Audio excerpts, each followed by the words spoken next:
ആരാധനാലയ സംരക്ഷണ നിയമം റദ്ദാക്കരുത് എന്ന് ആവശ്യപ്പെട്ട് സമസ്ത സുപ്രീം കോടതിയിൽ കേസിൽ കക്ഷി ചേരാൻ സമസ്ത സുപ്രീം കോടതിയിൽ അപേക്ഷയും നൽകി.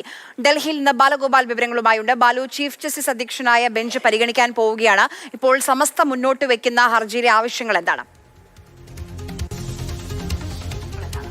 ആര്യ, 1991 ആരാധനാലയ സംരക്ഷണ നിയമം റദ്ദാക്കരുതെന്ന് ആവശ്യപ്പെട്ടുകൊണ്ടാണ് സമസ്ത ഇപ്പോൾ സുപ്രീം കോടതിയെ സമീപിച്ചിരിക്കുന്നത്.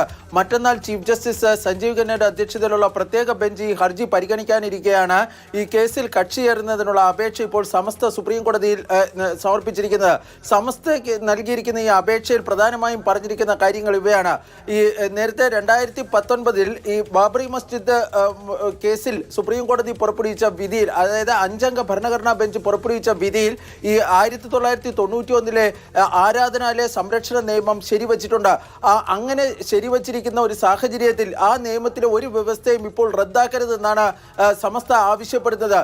ഈ ബാബറി മസ്ജിദ് കേസിലെ വിധിയിൽ മുസ്ലിം സമുദായത്തിനെ സംബന്ധിച്ചിടത്തോളം ഏറ്റവും അല്ലെങ്കിൽ ഒരുപക്ഷെ ആശ്വാസകരമായ ഒരേ ഒരു വസ്തുത ഈ ശരിവയ്ക്കൽ, അതായത് 1991 നിയമം ശരിവയ്ക്കൽ മാത്രമായിരുന്നുവെന്നും സമസ്ത ചൂണ്ടിക്കാണിക്കുകയും ചെയ്യുന്നുണ്ട്.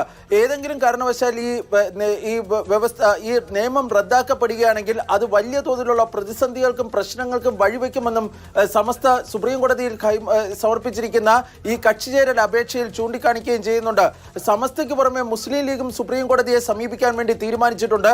ഇന്ന് വൈകിട്ടോടുകൂടി തന്നെ മുസ്ലിം ലീഗും സുപ്രീം കോടതിയിൽ ഈ കക്ഷിചേരൽ അപേക്ഷ നൽകുന്നതായിരിക്കും. ഫലത്തിൽ കേരളത്തിൽ നിന്നുള്ള 2 പ്രധാനപ്പെട്ട മുസ്ലിം സംഘടനകൾ, മുസ്ലിം ലീഗ് രാഷ്ട്രീയ പാർട്ടിയാണെങ്കിൽ കൂടിയും സമസ്ത എന്ന മുസ്ലിം സംഘടനയും ഇപ്പോൾ ഈ വിഷയത്തിൽ സുപ്രീം കോടതിയെ സമീപിച്ചിരിക്കുന്നു എന്നത് വളരെ പ്രധാനപ്പെട്ട ഒരു കാര്യമാണ്.